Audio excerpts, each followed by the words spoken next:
Hello dear students, very welcome to IFS. तो students, आज का ये जो हमारा छोटा सा सेशन है, इस सेशन में हम लोग डिस्कस करने वाले उस टॉपिक के ऊपर जो कि अपकमिंग सीएसआर नेट एग्जाम के लिए बेहद जरूरी है। और इस टॉपिक से आप लोगों ने अगर प्रीवियस ईयर क्वेश्चंस को देखा होगा तो उन क्वेश्चंस में हमेशा इस टॉपिक से क्वेश्चंस आपको मिलता है। तो ये टॉपिक कौन सा है? This is the uniform convergence. Uniform convergence जो कि sequence of function and series of function, इन दोनों टॉपिक्स में पढ़ा जाता है। और आज का ये जो हमारा टॉपिक है, इसमें हम लोग यूनिफॉर्म कॉन्वर्जेंस पढ़ेंगे, सीक्वेंस ऑफ फंक्शंस का। तो क्या होता है यूनिफॉर्म कॉन्वर्जेंस? अगर आप उसको देखोगे तो सबसे पहले तो आप लोगों को यह जानना जरूरी है कि पॉइंट वाइज कॉन्वर्जेंस क्या है। क्योंकि यूनिफॉर्म कॉन्वर्जेंस जानना हो तो पहले पता होना चाहिए कि भाई कॉन्वर्ज हो रहा है मतलब क्या हो रहा है। तो ऐसे दो टाइप से उसके, एक तो है यूनिफॉर्म, एक है पॉइंट वाइज। अब पॉइंट वाइज कॉन्वर्जेंस जो है ना, उसमें मीनिंग ही वहां पे पड़ा हुआ है कि भाई पॉइंट वाइज वो सीक्वेंस ऑफ फंक्शन अगर कॉन्वर्जेंट हो रही है तो फिर हम उसको क्या बोलेंगे? हम उसको बोलेंगे पॉइंट वाइज कॉन्वर्जेंट। अगर कोई भी sequence of function point wise converge हो रही है, पॉइंट वाइज कॉन्वर्ज हो रही है मतलब हर एक पॉइंट को सीक्वेंस क्या कर रही है? कॉन्वर्ज हो रही है। फॉर एग्जांपल, सीक्वेंस को कॉन्वर्ज होना मतलब एफ एन एक्स एक सीक्वेंस है। Okay, this is a sequence of function, let's say X to the power N. एक सिंपल सा एग्जांपल में लेके आपको बताने की कोशिश। ओके, अब जब भी सीक्वेंस ऑफ फंक्शन आप लोग डिफाइन करते हो तो उसमें ये बड़ा इंपॉर्टेंट है कि आपका डोमेन क्या है, एफ एन एक्स क्या है। ठीक है, कौन से डोमेन पे कौन सा फंक्शन किस तरीके से डिफाइन किया गया है। तो n इज इक्वल्स टू 1 रखेंगे तो क्या आएगा? x। n is equals to 2 रखेंगे तो x स्क्वायर। तो basically it is something like x, x square, x cube, x to the power 4 and so on.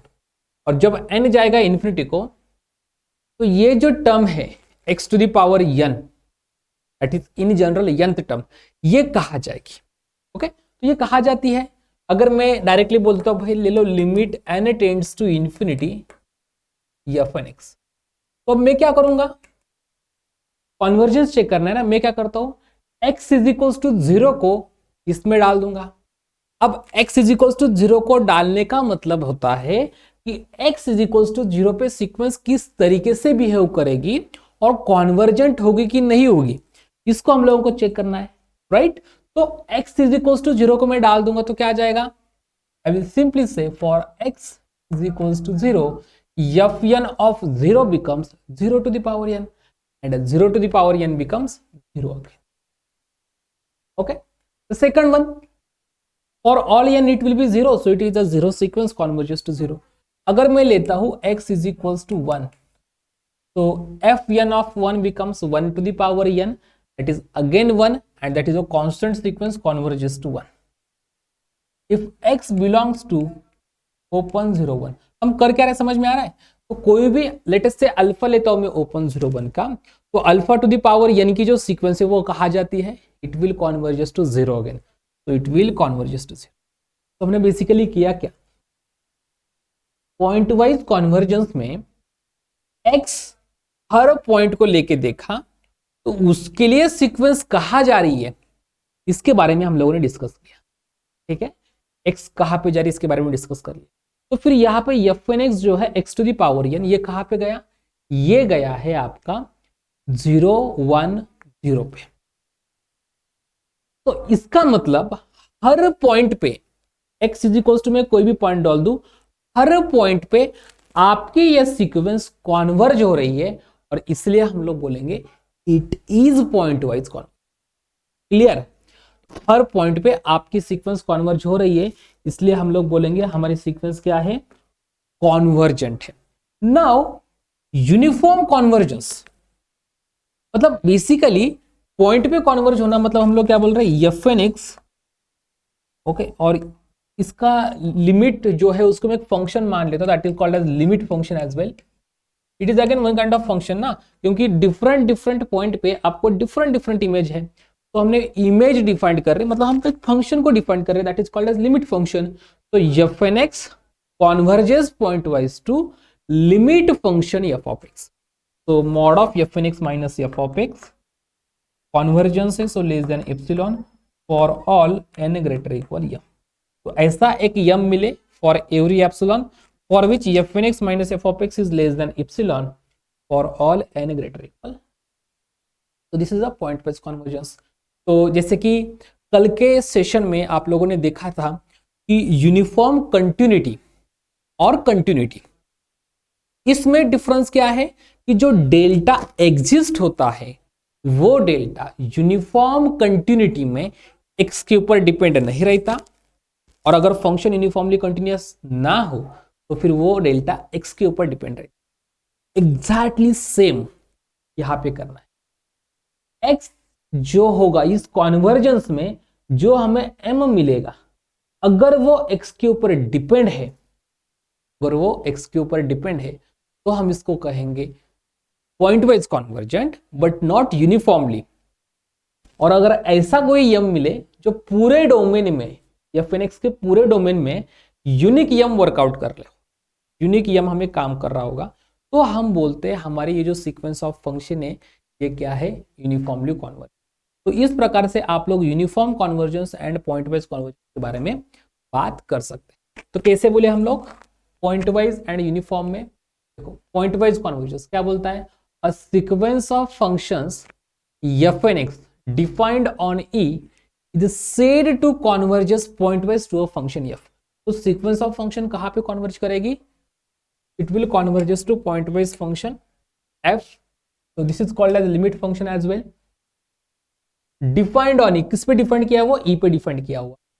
If for every x belongs to E, a real sequence fnx converges to f of x, that is for given epsilon greater than 0, there exists delta greater than 0 such that mod of fnx minus, this one is very important, minus f of x is less than epsilon for all n greater equal,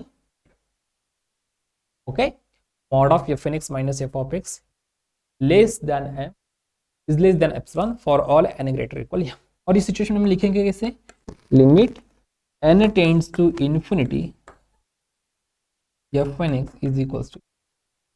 अब आप लोग सोचेंगे कि sir इसका यही एक option है कि हमारे पास, कि हम लोग जाए और लिमिट को हर पॉइंट पे चेक कर ले, अलग से चेक कर ले, और m जो फाइंड आउट करेंगे उस फाइंड आउट करने के लिए फिर चेक करेंगे वो x के ऊपर डिपेंड है कि नहीं।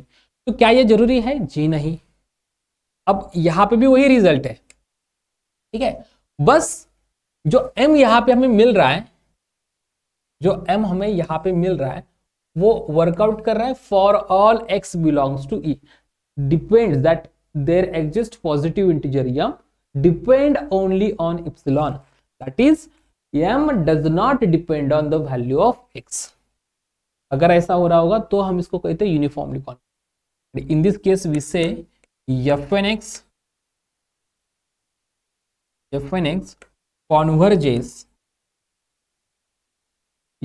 converges uniformly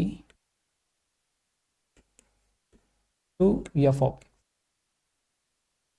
on e। ये बहुत इंपॉर्टेंट है, कौन से डोमेन पे, क्योंकि डोमेन चेंज कर दिया जाए तो वो यूनिफॉर्म कॉन्वर्जेंस फेल्ड हो सकता है। जैसे पॉइंट वाइज जैसे यूनिफॉर्म कंटिन्यूटी में है वही है यहाँ पे, ओके, डोमेन को चेंज कर दो, जो यूसी बन रहा था वो शायद संभव है कि यूसी ना आ रहे, ठीक है।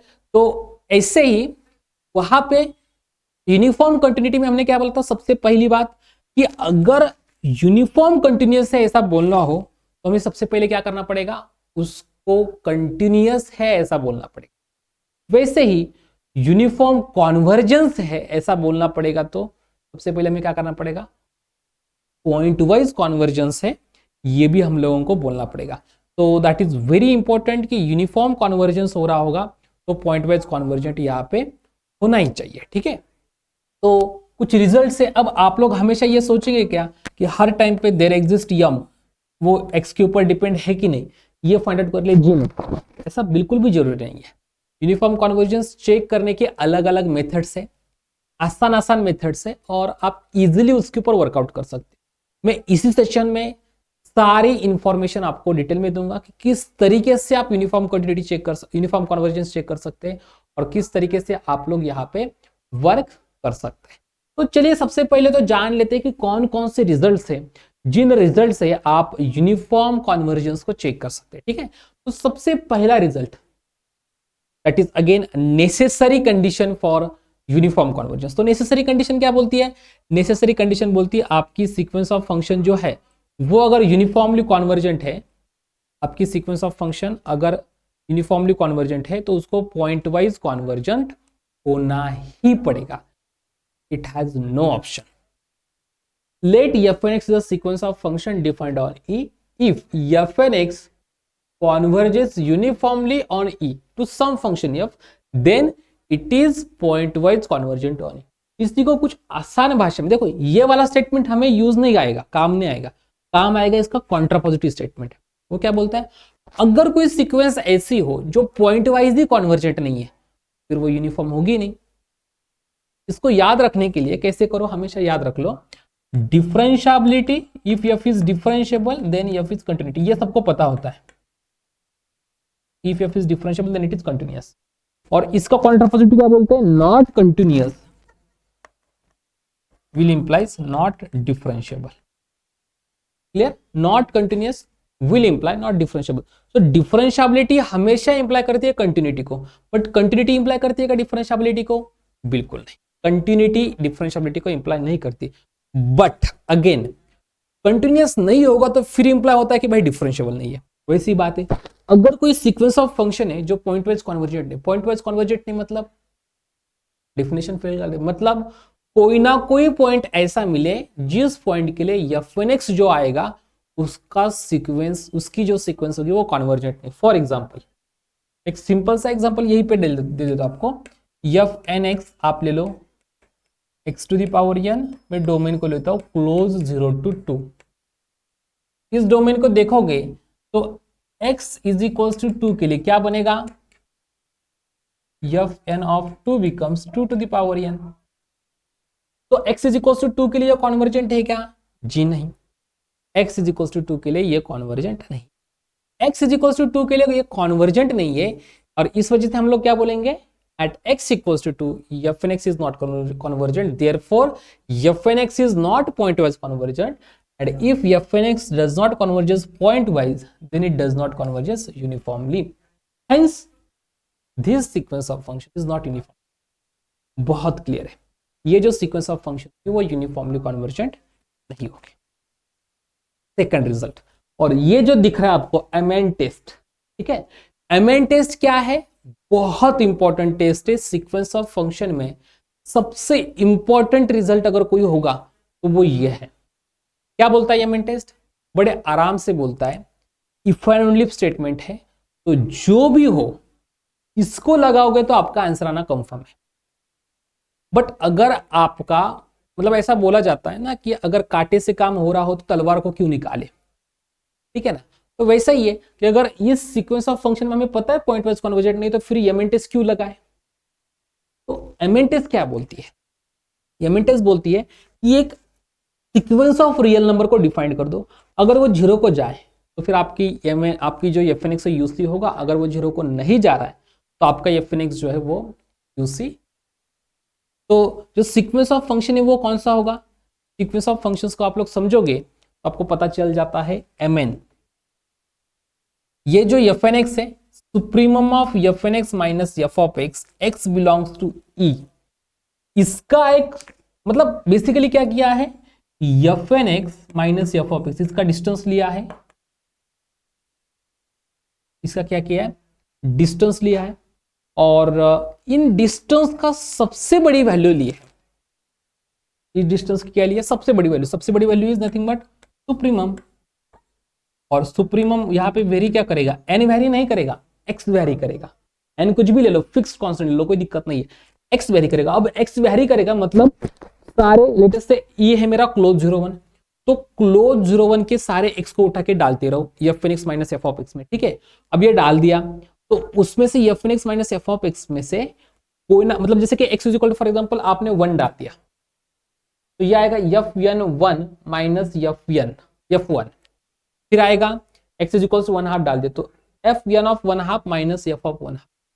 तो ये सारे क्या आएंगे, नंबर्स आएंगे ना, लाइक क्योंकि n भी तो नेचुरल नंबर्स है, तो x इज इक्वल टू 1 के लिए एक अलग आएगा, x इज इक्वल टू 2 के लिए एक अलग आएगा, x इज इक्वल टू 3 के लिए अलग आएगा, x इज इक्वल टू 1/2 के लिए अलग आएगा। तो उसमें से जो सबसे बड़ा होगा that will be our supremum. But आपने x इज इक्वल टू 1 डाला तो जहां पे n है वो n वैसा ही रहेगा। इसका मतलब इसमें से जब सुप्रीमम लेते हो आप तो उसका जो रियल नंबर है ना x वो चला जाता है। जैसे limit x tends to c f of x लेते हो आप लोग, तो जो भी लिमिट आएगा उसमें से x निकल जाता है क्योंकि x को आप अप्रोच कर रहे हैं। तो वैसे x टेंड्स टू e कर रहे हो, x बिलोंग्स टू e कर रहे हो, उसका सुप्रीमम मतलब x को वेरी करके ऐसा x फिक्स कर रहे हो जिसके लिए f(n(x minus f of x सबसे बड़ा होता है। तो x तो निकल गया बट बचा क्या, n। तो यहां पे एक n की टर्म बनती है जिसको हम बोलेंगे mn, तो हम बोलेंगे mn। और अगर बोला क्या जा रहा है ये mn 0 को जाएगा तो फिर हमारा f(n(x) जो होगा वो भी कहां पे जाएगा, कॉन्वर्जेंस करेगा यूनिफॉर्मली f of x को। क्यों होता है ऐसा, एक सिंपल सा लॉजिक में यहां पे आपको बोल देता हूं। सपोज mn जा रहा है 0 को, ठीक है। अब अगर आपका mn 0 को जा रहा होगा तो मैं कुछ ऐसा बोल सकता हूं ना, that mod of f(n(x minus f of x is less equal what, supremum, because anything is less equal, any set is less equal what, or you can say element of any set is less equal supremum of that set. Okay, so that is less equal that supremum, but what is supremum, that is mn। और हमें बोला क्या है कि convergence के time पे एक ऐसा यम मिले जो डिपेंड ना हो x के ऊपर, जो डिपेंड ना हो x के ऊपर। सो हमें पता है सपोज कि mn जा रहा है 0 को, अगर mn 0 को जाएगा I will simply say there for every epsilon greater than 0 by definition of convergence of sequence of real number, हमें एक ऐसा m मिलेगा such that mn is less than epsilon for all n greater equal m। और ये जो m है ये किसके ऊपर डिपेंड रहता है, सिर्फ इस एप्सिलॉन के ऊपर, क्योंकि मैंने ये जो m डिसाइड किया है वो इस mn के लिए किया है, इस mn के लिए वर्कआउट हो रहा है। अगर ये m इस mn के लिए वर्कआउट हो रहा है मतलब mn लेस देन एप्सिलॉन हो जाए, mn लेस देन एप्सिलॉन होगा इसके लिए n ग्रेटर इक्वल m के लिए। अगर mn लेस देन एप्सिलॉन हो रहा होगा तो ये टर्म भी लेस देन एप्सिलॉन होगी ना, for all m n greater equal m, और ये m सिर्फ एप्सिलॉन के ऊपर डिपेंड है। तो this less than epsilon for all n greater equal m where m is depend only on epsilon, hence it is uniform।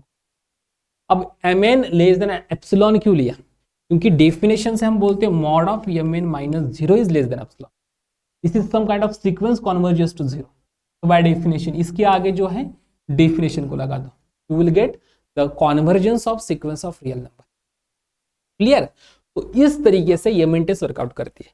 तो f(n(x) converges uniformly on E if and only if converse is also true, if and only if limit n tends to infinity mn will goes to 0। तो I hope आप सभी लोगों को ये जो result है बड़ा इंपॉर्टेंट रिजल्ट है, इसको यूज कैसे कर ले ये भी मैं इसी सेशन में बताने वाला हूं। तो रेडी रहिए, आगे पढ़ते रहिए, कंटिन्यू मेरे साथ बने रहिए। क्या होगा नेक्स्ट रिजल्ट को देखते हैं, और एक आसान रिजल्ट है, काम का रिजल्ट है। अगेन वही जो काम कांटे से हो जाए उसके लिए तलवार नहीं निकाली जाती। सीक्वेंस ऑफ फंक्शन जो होगी अगर वो कंटिन्यूअस है f(n(x) तो लिमिट और यूनिफॉर्म कॉन्वर्जेंस है, ओके कॉन्वर्जेंस यूनिफॉर्मली, तो f को कंटिन्यूअस ही होना पड़ेगा। Sequence of continuous function converges uniformly to continuous function always. तो अगर ऐसा हुआ f(n(x) है continuous, f(n(x) is continuous and f of x is discontinuous,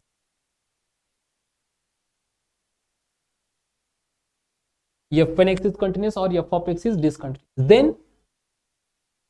then convergence is not uniform। बहुत आराम से, तो सिंपल रिजल्ट है क्या, सीक्वेंस ऑफ फंक्शन कंटिन्यूअस हो बट लिमिट फंक्शन कंटिन्यूअस ना हो, तो जो भी कॉन्वर्ज हो रहा है ना पॉइंट वाइज हो रहा है यहाँ पे, ओके क्योंकि f मिल रहा है मतलब पॉइंट वाइज लिमिट मिल गया, बट वो लिमिट फंक्शन डिसकंटिन्यूअस है and f N x continuous for each year ना, फॉर इच ईयर मतलब f1x continuous, f2x continuous, f3x continuous, f4x continuous, each year fnx is continuous. तो अगर ऐसा हो गया तो कॉन्वर्जेंस जो होगा वो यूनिफॉर्म नहीं रहता। क्लियर? तो इसके लिए एग्जांपल, जो सबसे पहला एग्जांपल हमने लिया था x to the power n, याद कर लो, उसके लिए लिमिट फंक्शन क्या आ रहा था, f of x becomes 0 when x belongs to close 0 to open 1 and 1 when x equals, तो x, x square, x cube, x to the power 4, x to the power n for each n, it is a polynomial ना, it is continuous on r, जो r पे continuous होगा तो close 0 1 पे होगा ही होगा, तो क्लोज 0 1 पे एफ एन एक्स कंटिन्यूस है, but F of x continuous है क्या? नहीं, एक्स इक्वल टू 1 पे कंटिन्यूस नहीं है, तो sequence of continuous function converges to discontinuous function, means it is not uniform. जाया समझ के? बड़ा आसान है, कोई दिक्कत नहीं, सिर्फ पॉइंट पे आपको सीक्वेंस ऑफ रियल नंबर अच्छे से आती होगी तो आप सीक्वेंस ऑफ फंक्शन आराम से समझ, ठीक है। तो यहाँ पे यूनिफॉर्म कन्वर्जेंस की डेफिनेशन के लेवल पे ही मान लो कि आपको एप्सिलॉन डेल्टा समझने की जरूरत है, एप्सिलॉन और एम की समझने की जरूरत है।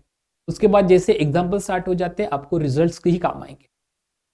और एक लास्ट रिजल्ट है that is known as Dini's theorem. ये क्या बोलता है, एफ एन एक्स जो लिया है ना सीक्वेंस ऑफ फंक्शन, ये मोनोटोनिक लो लो, ठीक है। सबसे पहले बात तो क्या कर लो, मोनोटोनिक ले लो एंड कंटिन्यूस लो on some compact interval, I will simply say closed AB. ऐसा एक सेट ले लो जो क्लोज्ड एबी हो, जो क्या हो, क्लोज्ड एबी हो। तो F N x is monotonic plus continuous on closed AB, converges to continuous function, converges to continuous function will imply UC. इतना ही इंप्लाई करता है कि आपकी sequence of function uniformly converge. तो monotonic sequence of continuous function converges pointwise to a continuous function the compact set. Set को change करोगे, कुछ भी छेड़छाड़ करोगे तो रिजल्ट फेल्ड हो जाएगा, ठीक है। Then the convergence is simple. इतने से ही रिजल्ट है जिससे आपके एग्जाम्पल बड़े आराम से सॉल्व हो जाते, इतने से ये रिजल्ट्स। तो ठीक है, यहाँ पे कुछ यूनिफॉर्म क्वांटिटी के रिजल्ट्स आए, ठीक है, ओके। तो मैं यहाँ पे क्या कर लेता हूं ना कि आप लोगों को एग्जाम्पल देता हूं, जो एग्जाम्पल आपको सॉल्व करने के काम आएगा। सॉल्व करना मतलब एक एक, देखो रिजल्ट इतने से ही है बट इतना एग्जाम्पल ले लेते हो, आपको आइडिया आ जाते हैं कि किस तरीके से सॉल्व करना। तो सबसे पहला एग्जाम्पल हम लोग देख लेते हैं, क्या बोलता है सबसे पहला एग्जाम्पल, एफ एन एक्स दिया है x to the power n. इसको तो पहले ही किया हम लोगों ने, कैसे करेंगे इसको, इसको simply limit n tends to infinity x to the power n, तो x इज इक्वल्स टू 0 के लिए लिमिट आ रहा है 0, x इज इक्वल्स टू 1 के लिए लिमिट आ रहा है 1, और x अगर ओपन 0 टू 1 के बीच में हो लिमिट आ रहा है। ये पता होना चाहिए आपको कि अगर अल्फा ओपन 0 टू 1 के बीच में होगा तो limit n tends to infinity ये 0 बनता है, ये आपको पता होना चाहिए, ठीक है। तो that is what f of x is equals to 0 when x belongs to close 0 to open 1 and 1 when x। तो इसको रिजल्ट्स क्या यूज करेंगे, can say f N x here f N x is equals to what, x to the power n is sequence of continuous function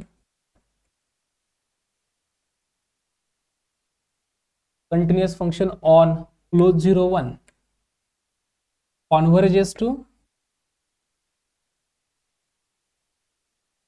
discontinuous function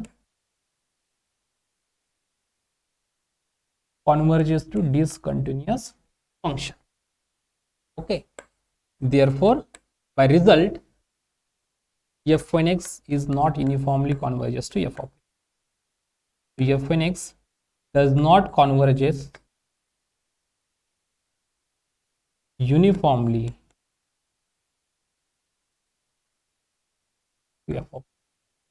Phoenix does not converges uniformly to, ठीक है। अब ये second एक example है, ठीक है। अब इसको डिफाइंड करने से पहले, इसको चेक करने से पहले मैं आपको कुछ आइडिया देता हूं, ठीक है ना। प्रोसीजर को समझ लीजिए। मैथमेटिक्स में और स्पेशली रियल एनालिसिस की अगर आप लोग बात करते हो, मैंने बहुत बार टॉपिक्स के नाम ऐसे सीक्वेंस वाइज बताई है, आपने उसी सीक्वेंस को उसको फॉलो कर लिया तो आपको एग्जाम्पल्स को कौन से मेथड या फिर कौन से रिजल्ट से सॉल्व करना है या फिर सॉल्व होगा, इसकी आइडिया जल्दी आ जाती है, ठीक है। जैसे मैंने यूनिफॉर्म कंटिन्यूटी का भी कल बताया, आज भी मैं बताता हूँ कि pointwise convergence, uniform convergence check करना हो तो किस तरीके से करना है, प्रोसीजर क्या हो, सबसे पहला रिजल्ट क्या लगाना है। जैसे क्वेश्चन आता है, पहला काम आपका होगा पॉइंट वाइज कॉन्वर्जेंस चेक करना। तो आपका जो FNX है वो पॉइंट वाइज कॉन्वर्जेंट हो रहा है कि नहीं हो रहा है, ठीक है। अगर पॉइंट वाइज कॉन्वर्जेंट नहीं हुआ तो it is neither point wise convergent nor uniformly convergent. Suppose point wise convergent हो गया तो आगे बढ़ेंगे नेक्स्ट स्टेप के लिए। अब पॉइंट वाइज कॉन्वर्जेंट मिल गया मतलब आपको क्या मिलेगा, आपको FNX आपके पास होगा, f(x) आपके पास होगा। अब सिर्फ देखना है, वहां पे क्या देखना है, सीक्वेंस ऑफ फंक्शन FNX जो है वो कंटिन्यूस है कि नहीं, लिमिट फंक्शन f(x) है वो कंटिन्यूस है कि। अगर दोनों में से FNX कंटिन्यूस है और f(x) कंटिन्यूस नहीं है तो पॉइंट वाइज हो रहा है लेकिन यूनिफॉर्म नहीं हो रहा है हमारा रिजल्ट, ठीक है। अगर दोनों भी कंटिन्यूस है फिर आगे बढ़ते हैं, ठीक है। आगे क्या देखेंगे, FNX भी कंटिन्यूस, f(x) भी कंटिन्यूस। अब आगे दो और देखेंगे चीजें। पहली चीज कि आपका डोमेन क्या है, क्या डोमेन आपका कॉम्पैक्ट है।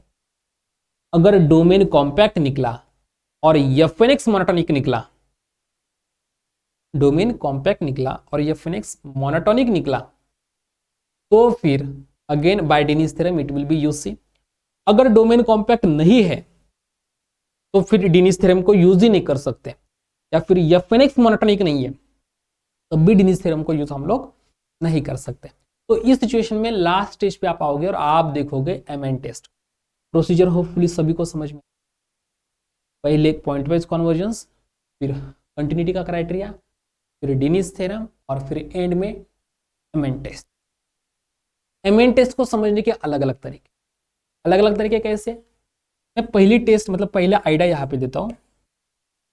आपका MN क्या है, MN है supremum of mod of FNX minus f(x), और जिसमें हम बोलेंगे x जो है ना वो E के अंदर का जाएगा। अब मैं आपको एक सिंपल सा एक स्टेटमेंट बोलता हूं, यहाँ पे देख लेना, चेक कर लेना। मेरे पास एक सेट है A, ठीक है। इस सेट का मेरे पास सुप्रीमम में लेता हूं अल्फा, ओके। सुप्रीमम अगर अल्फा होगा तो alpha is greater equal x for all x belongs to capital A का कोई भी एलिमेंट ले लो उससे अल्फा बड़ा हो जाएगा, में आ रही ना बात। वैसे ही ये जो सुप्रीमम है that is always greater equal mod of Fn of alpha minus f of alpha.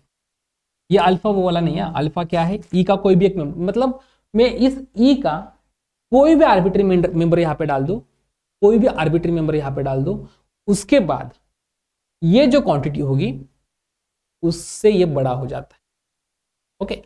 अब इसमें एक ट्रिक खेलनी है आप लोगों को। कौन सी ट्रिक खेलनी इसमें एक ट्रिक आपको ऐसी खेलनी है कि एक नंबर को ऐसे डिसाइड कि it may be depend on n as well, okay, और most of the time it will be depend on n whenever it is not uniformly convergent. तो एक ऐसा अल्फा डाल दो जिसके बाद ना ये कोई एक तो कांस्टेंट बने, ठीक है, या फिर कोई एक ऐसे सीक्वेंस बने, या तो कांस्टेंट बने या फिर एक ऐसी सीक्वेंस बने जो सीक्वेंस क्या कर जाए, लिमिट उसका हो जाए, ओके। जिसके बाद लिमिट ऑफ an जो है वो बने strictly greater than 0। Limit of an क्या बने, स्ट्रिक्टली ग्रेटर देन 0। अगर ऐसा हो रहा होगा तो mn ग्रेटर इक्वल an, और an का लिमिट 0 से बड़ा होगा तो ऑफकोर्स mn का लिमिट भी 0 से बड़ा होगा, और mn का लिमिट 0 से बड़ा हो जाए will imply it does not converges to 0। It समझ में आ गई? It does not. जैसे यहाँ पे मैं आपको एक सिंपल सा एग्जांपल देता हूँ। लिमिट अगर मैं यहाँ पे लेने जाऊंगा डायरेक्टली, पहले तो सबसे पहले मेरा काम क्या था, लिमिट को चेक कर, ठीक है। तो लिमिट, तो अगर मैंने x की वैल्यू डाल दी 0 लेटेस्ट से, तो न्यूमरेटर में 0 आ जाएगा, 0/1 + 0 बिकम 0। अगर मेरा x है 0 to infinity ओपन इंटरवल, तो ये समथिंग लाइक α(n/1 + α² n², ये वाला फॉर्म बन रहा है, ठीक है, क्योंकि मैं x की वैल्यू अल्फा डाल रहा हूँ, non zero. It is polynomial upon polynomial जिसमें डिनोमिनेटर की डिग्री बड़ी है, तो limit will goes to 0 again. यहाँ पे क्या जाता है, लिमिट 0।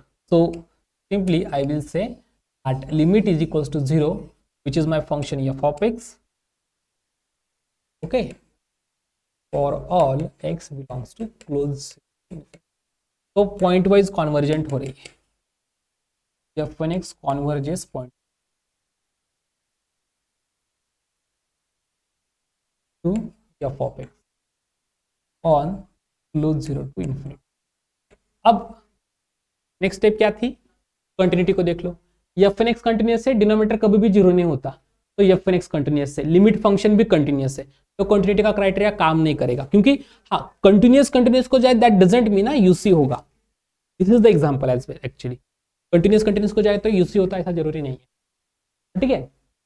अब वो भी नहीं चलेगा। उसके बाद डेनिस थ्योरम के लिए डोमेन कॉम्पैक्ट नहीं तो डेनिस थ्योरम फेल, तो अल्टीमेटली हमें कहाँ पे आना पड़ेगा, येमेन टेस्ट को।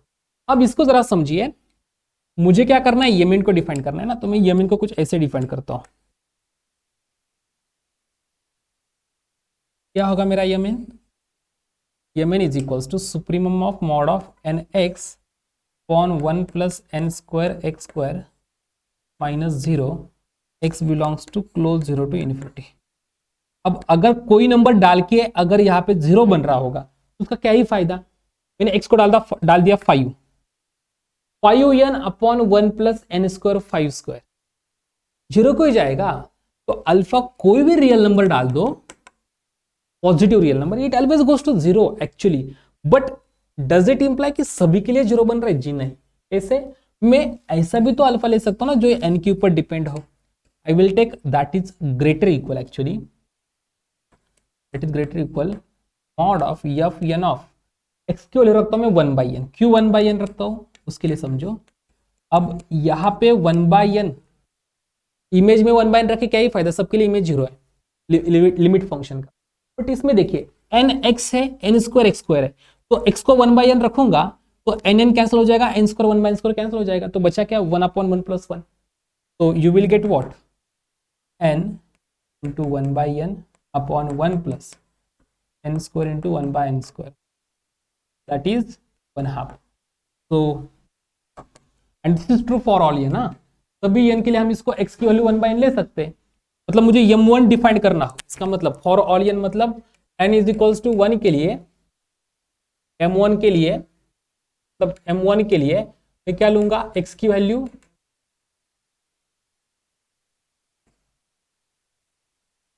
For m1 I will take x is equals to 1/1, for n is equals to 2, m2 मैं x की वैल्यू क्या लूंगा 1/2। तो इट डिपेंड ऑन mn। तो जिस नंबर की मुझे टर्म निकालनी है मैं उस नंबर का 1/n ले लूंगा। इसका मतलब m1 के लिए x बदल रहा है, m2 के लिए x अलग है, m3 के लिए x अलग है, बात समझ में आ रही है। तो इसका मतलब फिर ये क्या आ जाएगा, 1/2 आ गया। तो therefore mn is greater equal 1/2 for all n, so limit of mn also greater equal 1/2। so limit does not goes to 0 and therefore f(x) does not converges uniform।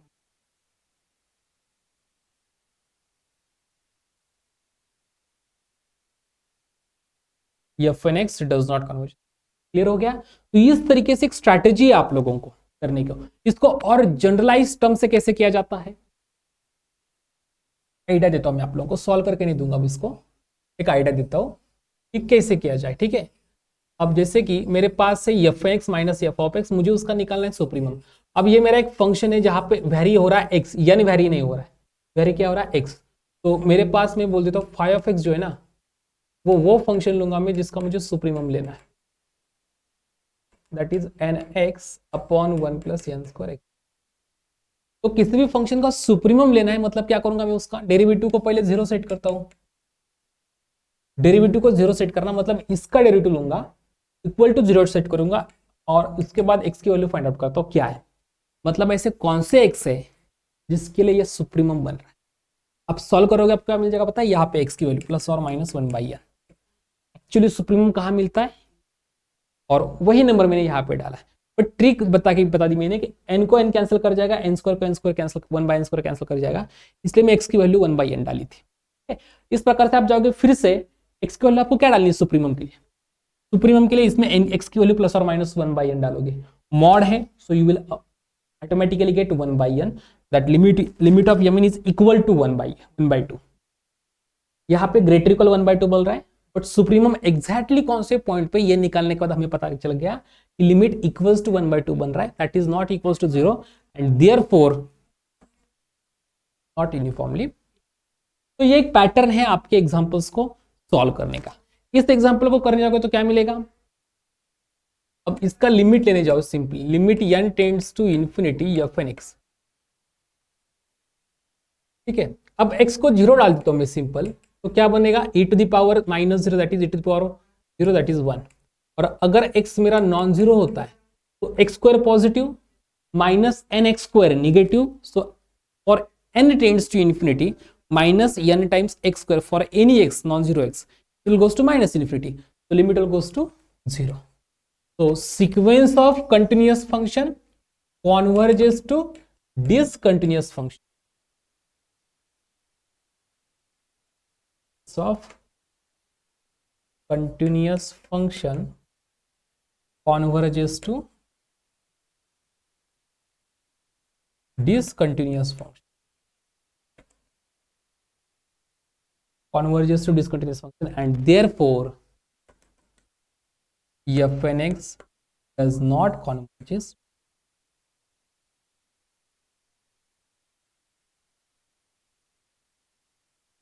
therefore f n x is uniform. समझ में आया, इस प्रकार से है।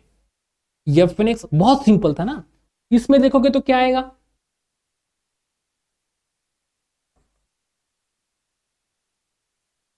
tan inverse x ना, tan inverse x, तो यहां पे क्या आ जाएगा, अगर मैं x की वैल्यू 0 रख लू, सो tan इनवर्स ऑफ 0 बिकम 0। अगर मैं x की वैल्यू 0 से इन्फिनिटी में रख लू तो n alpha, alpha is positive, n alpha goes to infinity, tan inverse infinity is pi/2। So again tan inverse nx is continuous function. Why? Sequence of continuous function. Tan inverse x is continuous. Tan inverse of 2x is continuous. Tan inverse of 3x is continuous. For each n, tan inverse x is continuous.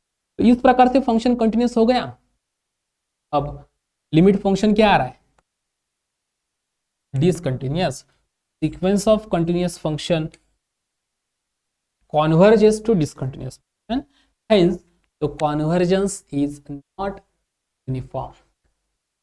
आसान है, और examples को देख लेते हैं।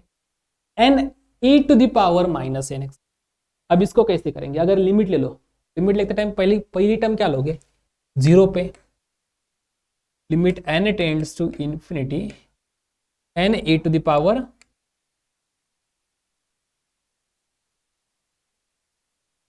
Minus n x square. तो x की value 0 रख देते हो ना, तो तुरंत क्या बन जाता है, n times e to the power 0, so it becomes n times 1 that is n, और n जा रहा है इन्फिनिटी को, तो डज नॉट एग्जिस्ट। तो सिंपली इसके बाद एग्जांपल ही खत्म हो गया, पॉइंट वाइज ही नहीं है। f n x does not converges pointwise to function, to f of x नहीं बोलेंगे हम, टू ए फंक्शन ऐसा बोल दो किसी भी फंक्शन के लिए, on and therefore f N x does not converges uniform.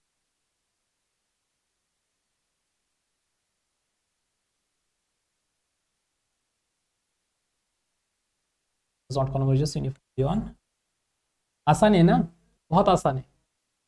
इसमें कैसे करोगे, अब देखो ना, x की वैल्यू आप 0 रखो for x is equals to 0, तब लिमिट लेने जाओगे तो क्या आएगा, limit n tends to infinity x to the power n upon 1 plus x, तो that will be equals to क्या आएगा, that will be equals to x की वैल्यू 0 रखोगे तो 0, x की वैल्यू अल्फा रखते हो ओपन 0 1 में, तो alpha to the power n अगर न्यूमरेटर बन रहा है 0, डिनोमिनेटर में क्या रहा है 1 प्लस अल्फा, तो again 0, so for all x belongs to close 0 to open 1 it will goes to 0. Now if you are taking x is equals to 1, if you are taking x is equals to 1, so limit will goes to 1 upon 1 plus 1, that is 1 half. So limit result आपको समझ में आया होगा कौन सा use करना है, sequence of discontinuous function, sorry sequence of continuous function converges to discontinuous function, hence the convergence is what, not. समझ में आ रहा है, कुछ और मेथड से तो मैं अभी आगे जाके आपके साथ डिस्कस करूंगा तो आपको समझ में आएगा। यहाँ पे देखिएगा, सबसे पहली बात limit n tends to infinity ले लो,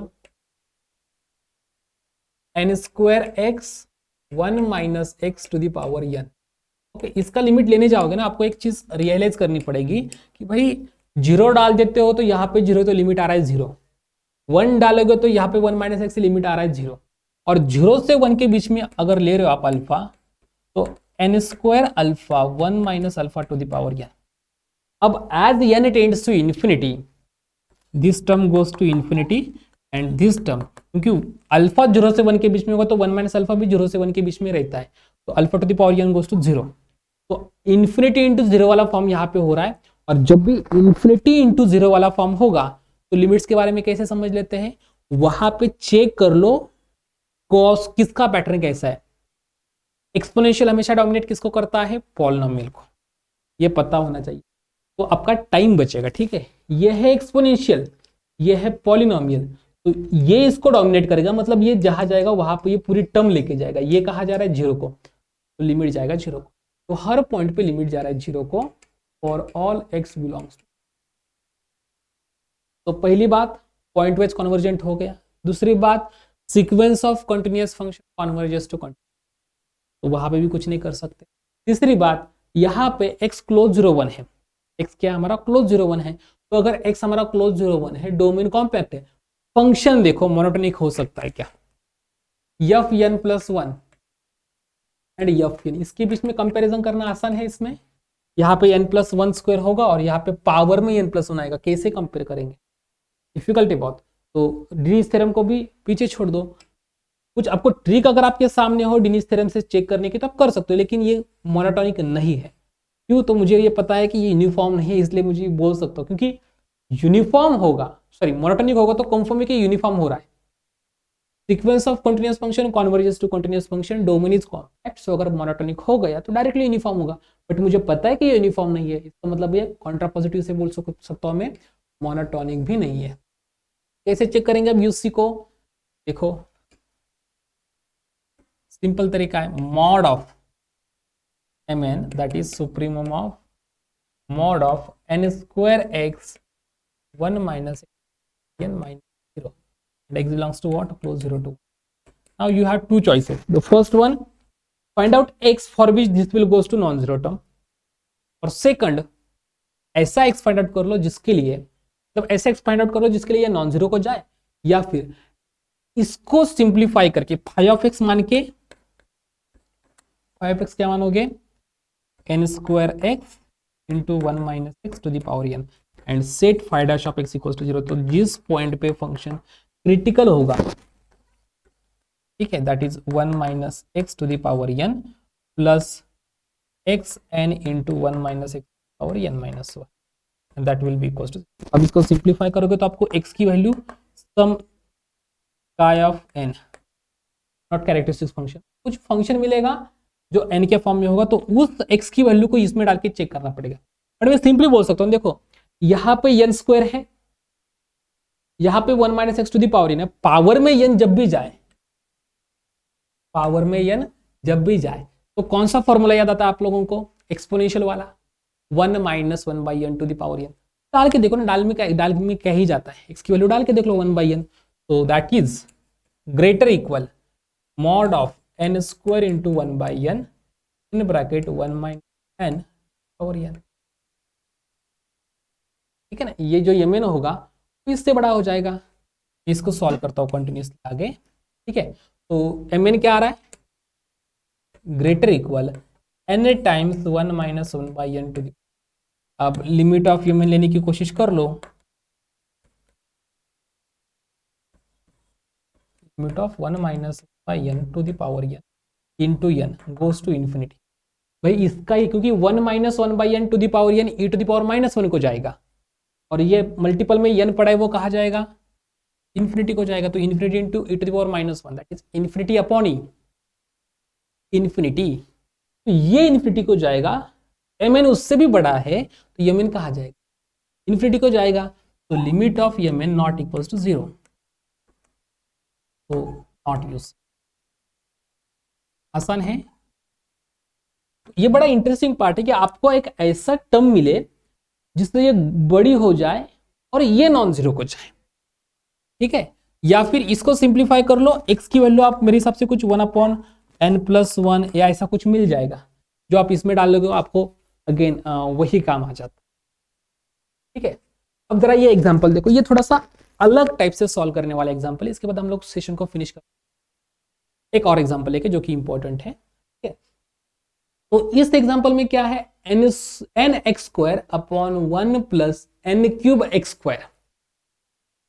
इसमें आप लोग अगर देखोगे, ठीक है, इसमें अगर आप लोग देखोगे तो आपको पता क्या चल जाएगा? मेरे पास लिमिट पूरे रियल लाइन पे चेक करना है। सबसे पहला काम क्या होगा? N x square upon 1 plus n cube x square. तो के बाद क्या होगा? अगर x की वैल्यू 0 आ जाती है तो ये 0 होगा। अगर x की वैल्यू नॉन जीरो आ जाए तो फिर ये न्यूमरेटर में पॉलिनोमियल, डिनोमिनेटर में पॉलिनोमियल। बट न्यूमरेटर की जो पॉलिनोमियल है उसमें इंटरेस्टिंग फैक्ट है ये है कि डिग्री कम है डिनोमिनेटर से, लिमिट आ जा रहा है 0 को। That is my f of x for all x belongs to R. अब मैं यहाँ पे एक फन फैक्ट बता देता हूँ करना कैसे है। mn, थोड़ी देर पहले हमने क्या किया था? Supremum of mod of F N x minus F of X, X belongs to E. मैंने बोला था कि ऐसी सीक्वेंस ले लो जिसके बाद ये जाएगा, इसका limit greater equal, not greater equal, actually greater than 0 हो जाए। अब मैं ऐसा बोलता हूं, एक ऐसा, क्योंकि इसमें एक ऐसा एक्स वैल्यू फाइंड आउट कर लो। पहले क्या बोला था? एक ऐसा एक्स की वैल्यू फाइंड आउट कर लो जिसके बाद mn greater equal that term आ जाएगी, और इसका लिमिट पॉजिटिव होगा तो mn का भी पॉजिटिव होता है, 0 को नहीं जाता। अब ये कंफर्म है इस मेथड में, जो मेथड अब मैं नहीं बताने वाला हूं, ये कंफर्म है कि mn पॉजिटिव रहेगा क्योंकि मॉडुलस है। अगर मैंने एक ऐसी सीक्वेंस ले ली an, ऐसी सीक्वेंस मतलब something like you can say ऐसी टर्म an बना दी जो mn से बड़ी है for all n, and limit of mn जो होगा तो क्या आएगा? Limit of an। और मैं मान लेता हूं कि an का लिमिट है 0। मतलब मैंने mn से बड़ी सीक्वेंस ऐसी ले ली जिसका लिमिट 0 है। तो भाई सैंडविच प्रिंसिपल, ये भी 0, उसका भी लिमिट 0, सैंडविच प्रिंसिपल, mn का लिमिट क्या आ जाएगा? डन। वैसा मैं यहां पे करूंगा, mn is equals to supremum of mod of n x square divided by 1 plus n cube x square, 0 upon x belongs to r। That is less equal, denominator जो था ना मेरा, तो उसको कम कर देता हूं। डिनोमिनेटर को कम करूंगा मतलब मैं क्या करूंगा?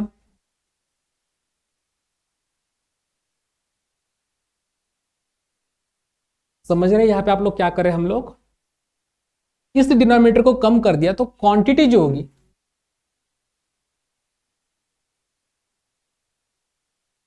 ये मीन की भी जरूरत नहीं है, सिंपल डायरेक्टली बोल देते हैं हम लोग mod of F N x minus F of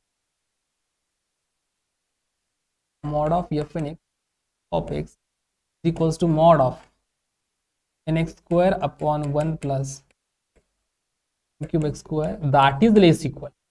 supremum less equal बोलना थोड़ा सा गलत रहेगा, पहले हम बोलते हैं हर टर्म छोटी है, तो n x square divided by n cube x square that is equal to 1 by n square. क्या बोल रहे हैं हम लोग कि for all this is true for ought, for all x this is true, सभी एक्स के लिए ये कंडीशन होल्ड होगी।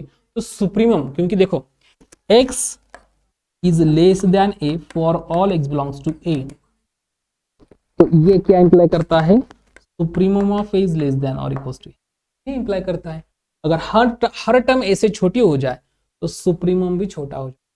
तो इसी तरीके से हम लोग ये आ रहा है, और इसके लिए हम लोग क्या बोलते हैं, therefore supremum of mod of fn x minus f of x is less equal to 1 by n square for all x for all n belongs to natural।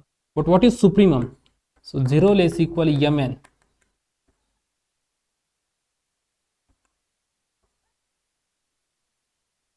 is fn x minus f of x is less equal 1 by n square। Okay, and therefore by sandwich principle limit of mn equals to, by sandwich principle limit of mn equals to 0, and therefore what we can say, function of sequence of function is uniformly। तो इस तरीके से आपकी जो sequence of function थी वो क्या बन जाती है, यूनिफॉर्म कन्वर्जेंस। लास्ट एक एग्जांपल है, जो एग्जांपल कुछ इस प्रकार का है, fn x is equals to x belongs to letter से क्लोज्ड AB, ठीक है, तो closed AB is compact,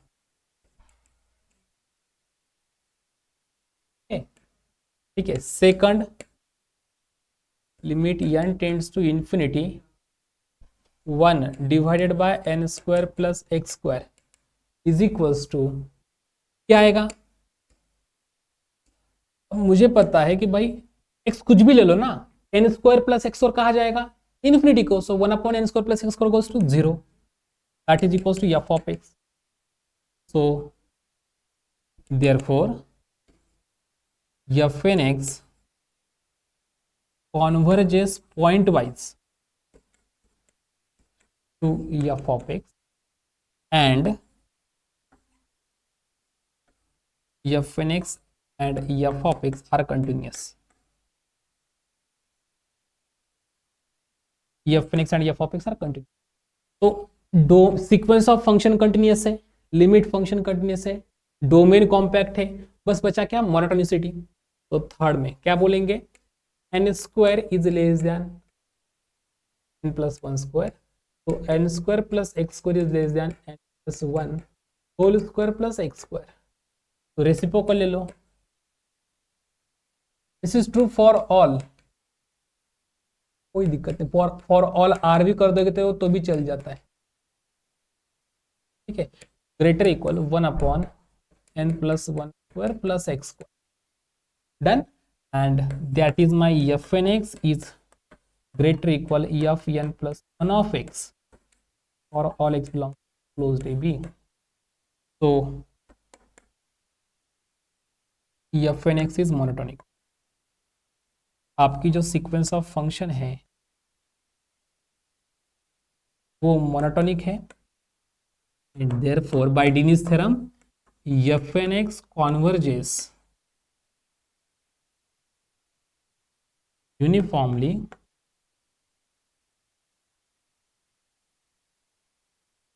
therefore fn x converges uniformly to। तो आज के सेशन को हम लोग यहीं पे फिनिश कर देते हैं।